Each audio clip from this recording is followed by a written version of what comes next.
Shalom Sobat ICC, selamat berjumpa kembali di acara Devotion saat ini.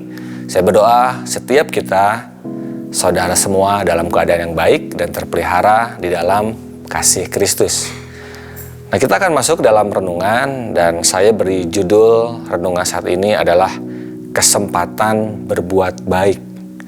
Ya, kesempatan untuk kita bisa berbuat baik. Nah, kita tahu bahwa akhir-akhir ini di dunia yang dimana kita hidup saat ini, di tengah-tengah kehidupan kita bisa menemukan banyak pribadi yang justru tidak memiliki kepedulian, atau kalau saya sebut di sini adalah sikap apatis. Nah, apakah ini maksudnya dengan sikap apatis? Ini adalah perasaan tidak peduli dengan orang lain yang ada pada lingkungan sekitar, termasuk di dalam pergaulan atau di dalam lingkungan sosial yang lebih luas. Dan dari orang yang punya sikap apatis ini, dia memiliki kecenderungan untuk bahkan menarik diri dalam menghadapi situasi atau keadaan. Jadi sikapnya lebih cuek, acuh tak acuh terhadap kondisi yang mungkin sedang terjadi. Nah, saudara, sikap tidak peduli ini atau apatis ini itu ternyata bisa menyerang siapa saja. Bahkan bisa menyerang saya dan saudara. Ya, kita bisa sadar mengalami, saya kurang peduli terhadap satu hal. Ada momen-momen tertentu gimana kita tidak peduli. Nah, hari ini kita akan belajar bagaimana kita bisa mengembangkan, memunculkan, ya, Tuhan rindu supaya kita justru membangkitkan kasih kita, ya, lebih dari ketidakpedulian kita. Nah, kita akan lihat di dalam sebuah perikop, kita akan belajar dari sudut pandang firman Tuhan di dalam Lukas 10 ayat 25 sampai 37. Saudara bisa membacanya, tapi kita akan menangkap beberapa poin dari kisah ini. Dikatakan di situ adalah orang Samaria yang murah hati. Nah, di situ diceritakan bahwa ada seorang ahli Taurat yang bertanya, dan posisinya saat itu sebetulnya mencobai Yesus. Dia bertanya bagaimana supaya dia memperoleh hidup yang kekal, apa yang harus diperbuat. Dan Tuhan Yesus balik bertanya, apa yang kau baca yang tertulis dalam hukum Taurat? Dan jawabannya seperti ini, di dalam Lukas 10 ayat 27 dikatakan, jawab orang itu, kasihilah Tuhan Allahmu dengan segenap hatimu dan dengan segenap jiwamu dan dengan segenap kekuatanmu dan dengan segenap akal budimu, dan kasihilah sesamamu manusia seperti dirimu sendiri. Jadi jelas dikatakan bahwa kita harus mengasihi Tuhan dengan segenap hati dan juga mengasihi sesama.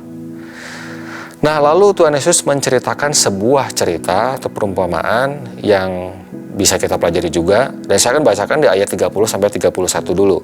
Jawab Yesus, adalah seorang yang turun dari Yerusalem ke Yeriko. Ia jatuh ke tangan penyamun yang bukan saja merampoknya habis-habisan, tetapi yang juga memukulnya, dan yang sesudah itu pergi meninggalkannya setengah mati. Kebetulan ada seorang imam turun melalui jalan itu. Ia melihat orang itu, tetapi ia melewatinya dari seberang jalan. Nah, kita lihat di situ diceritakan ada orang yang sekarat karena dirampok habis-habisan, tetapi ketika ada seorang imam turun, dia melihat, dikatakan di situ ia melihat orang itu, tetapi dia melewatkan kesempatannya untuk menolong. Dia tidak menolong, tetapi dia apa? Melewatinya dari seberang jalan. Nah, berapa kali kita pun, ya, saya dan saudara, dalam kondisi seperti ini, ketika kita melihat orang lain yang membutuhkan pertolongan, kita hanya melihat tetapi tidak bertindak, dan kita bahkan melewatinya, malah kita menjauh, across the road, kita melewatinya dari jauh. Nah, begitu juga dengan di sini diceritakan ada seorang yang lain, seorang Lewi datang ke tempat itu. Dikatakan di dalam Lukas 32 dan seterusnya, demikianlah juga seorang Lewi datang ke tempat itu. Ketika ia melihat orang itu, ya, dikatakan kembali melihat, ia melewatinya dari seberang jalan. Bukan hanya turun, tetapi dia langsung melewatinya. Ya, Jadi ini bisa mewakili kita semua, saudara. Kita bisa melewatkan kesempatan untuk tidak berbuat baik, apapun itu alasannya. Apakah itu dengan kesibukan kita punya keperluan yang lain. Tetapi kita lihat berikutnya. Lalu datang seorang Samaria yang sedang dalam perjalanan ke tempat itu, dan ketika ia melihat orang itu, sekali lagi dikatakan melihat, tergeraklah hatinya oleh belas kasihan. Dan kita lihat di cerita berikutnya, kita tidak akan membahas betapa dia excellent-nya menolong orang yang membutuhkan pertolongan itu. Tetapi kita lihat dari sini bahwa orang Samaria yang dikatakan dia tidak disukai oleh orang Yahudi, ya, selalu punya hubungan yang tidak baik, ya, tetapi dia malah menolong orang ini.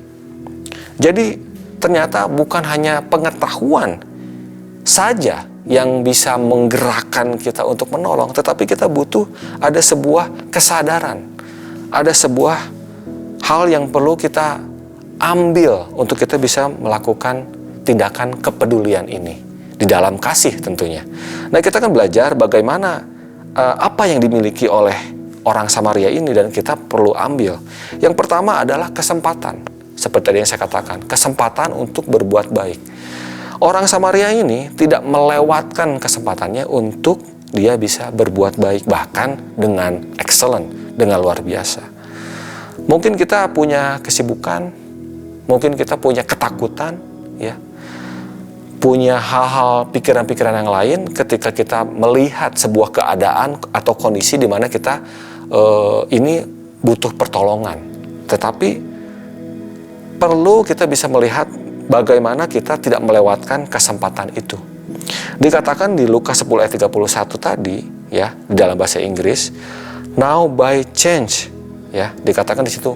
Jadi bukan hanya sebuah kebetulan, tetapi kesempatan begitu banyak yang bisa masuk dalam kehidupan kita, tetapi keputusan kita, respon kita, apakah kita mau ambil keputusan kita untuk menolong orang lain, menolong orang-orang yang membutuhkan pertolongan di saat kita ada di situ. Dan bahkan kita perlu untuk tidak memilih-milih siapapun itu, tidak pandang bulu seperti orang Samaria ini. Dia melihat orang Yahudi tetapi tidak menjadi masalah buat dia. Dia tetap digerakkan oleh apa tadi? Belas kasihan. Dan yang berikutnya, selain kita peka terhadap kesempatan, tidak melewatkan kesempatan, kita perlu melangkah untuk bertindak, sama seperti orang Samaria ini, menjadi pribadi yang bertindak.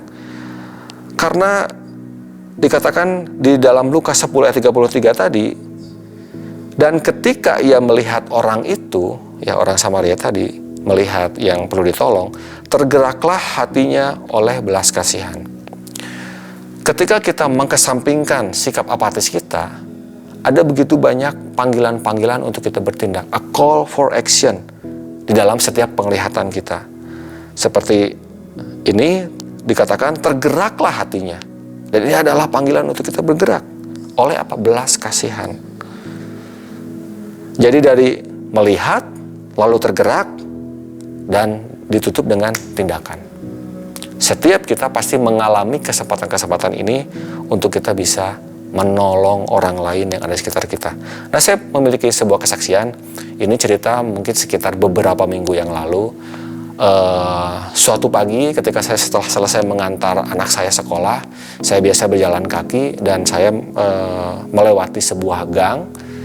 Lalu saya di situ melihat ada sebuah motor yang terparkir di pinggir gang itu, dan ada seorang yang lagi seperti memperbaiki motor itu. Mogok ceritanya, ya. Lalu saya biasa jalan sambil mendengarkan musik di handphone saya, menikmati jalan pagi saya. Lalu saya melewatinya begitu saja. Tetapi beberapa langkah setelahnya saya seperti digerakkan. Itu sepertinya lagi membutuhkan pertolongan, karena kelihatannya seperti lagi repot, ya, memperbaiki motor.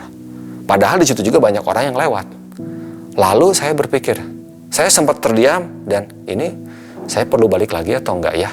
Saya bertanya, saya sambil berdoa, gimana Tuhan? Apakah ini benar-benar bisa membuat dia tertolong? Ya, tapi dorongan saat itu begitu kuat sehingga saya akhirnya memutuskan untuk balik lagi, dan saya menghampiri motor tersebut dan orang yang lagi memperbaiki itu. Lalu saya bertanya, kenapa? Ini katanya mogok dan dia sebetulnya sudah telat untuk pergi ke sebuah tujuan yang harus dia tuju saat itu. Oh, lalu saya sebetulnya tidak mengerti mesin, tapi saya, aduh, apa yang bisa saya bantu ya? Sepertinya dia udah keringetan, tapi saya tanyakan apa yang bisa saya bantu. Oh, nanti saya sudah telepon saudara saya, katanya mau ke sini. Dia pun mungkin seperti agak menolak, tetapi saya tetap tungguin, siapa tahu saya bisa melakukan sedikit bantuan yang bisa mengurangi kerepotannya dia. Dan singkat cerita, saya bantu dia, saya melakukan beberapa hal yang ringan ya. Dan akhirnya motor itu pun nyala, saudara. Nyala, dan akhirnya dia bisa starter motornya dengan baik. Saya dengan saya bantu, walaupun begitu banyak orang yang lewat, cuma hanya melihat saja. Dan saya saat itu sukacita, dan dia pun sepertinya senang sekali ya, karena dia akhirnya berhasil, kita berdua berhasil untuk mengutak-ngatik motor itu sehingga bisa menyala kembali. Apa yang saya mau sampaikan adalah sama seperti tadi, kesempatan dan juga tindakan. Ketika kita melihat, apakah kita melewatkannya begitu saja, kita menyeberang tadi seperti yang dilakukan oleh seorang imam atau orang Lewi tadi, atau kita balik mengambil kesempatan itu, memenuhi gerakan yang ada dalam hati kita, dan kita bertindak. Nah, saya percaya Tuhan mau memberikan pengalaman kepada kita supaya kita bisa memberikan pertolongan, menyatakan kasih yang kita miliki kepada orang-orang yang di sekitar kita yang mungkin merasa membutuhkan pertolongan, sekecil apapun itu. Jadi Tuhan bisa memakai siapa saja, ya, saya tuliskan begini, memakai siapa saja untuk menebarkan kebaikan di tengah dunia yang mungkin saat ini begitu banyak yang membutuhkan. Atau bahkan seperti orang yang Yahudi tadi yang dirampok habis-habisan, yang membutuhkan kelegaan di tengah segala situasi yang dialami. Maukah kita menjadi pribadi yang Tuhan pakai untuk bisa menebarkan kebaikan itu? Dan saya percaya Tuhan mencari orang yang bersedia, bukan sekedar mampu. Jadi yang penting bersedia dulu, karena ada gerakan belas kasihan, compassion yang kita miliki, lalu kita melangkah. Roma 12 ayat 9-10 dikatakan, hendaklah kasih itu jangan pura-pura, jauhilah yang jahat dan lakukanlah yang baik.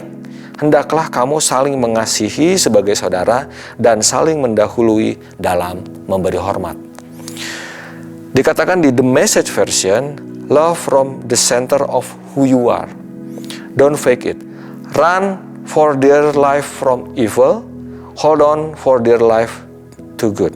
Perhatikan yang berikut. Be good friends who love deeply. Who love deeply. Practice playing second fiddle. Nah, ini sangat menarik buat saya, practice playing second fiddle. Ini adalah sebuah kalimat yang sebetulnya ini kalau misalnya kita bayangkan ada di sebuah orkestra. Second fiddle ini adalah pemain biola layer kedua yang bukan utama. Jadi dia membackup, kerjaannya membackup. Nah, jadi perlu bagi kita memiliki sikap supaya kita bisa membackup, membantu, menolong sekuat tenaga, ya, siapa? Sesama kita. Orang-orang yang ada di sekitar kita, orang-orang yang kita sadar bahwa mereka membutuhkan kasih kita, membutuhkan kebaikan kita. Saya akan tutup dengan sebuah ayat yang sangat terkenal, Roma 8 ayat 28. Kita tahu sekarang bahwa Allah turut bekerja dalam segala sesuatu yang mendatangkan kebaikan. Nah, saya melihat di sini, maukah kita menjadi sesuatu, ya? Karena kita percaya bahwa Tuhan bekerja untuk membangkitkan kasih kita, untuk kita bertindak, dan segala sesuatu tadi termasuk kita di dalamnya. Ketika kita menebarkan kebaikan, kita menjadi salah satu, kita menjadi part dalam kebaikan itu. Bagi siapa? Bagi orang-orang sekitar kita. Bahkan akhirnya kita juga mengalami damai sejahtera dan sukacita yang daripada Tuhan. Mari kita berdoa. Bapa, kami mengucap syukur untuk setiap apa yang kami dengar hari ini. Kami percaya, kami dipanggil untuk menebarkan kebaikan. Kami dipanggil untuk berbuat baik sekecil apapun itu ya Bapa. Biarlah setiap kesempatan yang lewat di hadapan kami mau tangkap itu. Kami tidak mengabaikannya, walaupun mungkin kami mengalami rasa takut atau keterbatasan dalam kemampuan kami percaya Engkau yang sertai ya Bapa. Terima kasih Yesus, kami serahkan kehidupan kami menjadi terang, menjadi pancaran kasih Kristus di setiap tempat di mana kami berada. Di dalam nama Yesus kami berdoa dan mengucap syukur. Amin. Sampai berjumpa di dalam devotion berikutnya. Tuhan Yesus memberkati.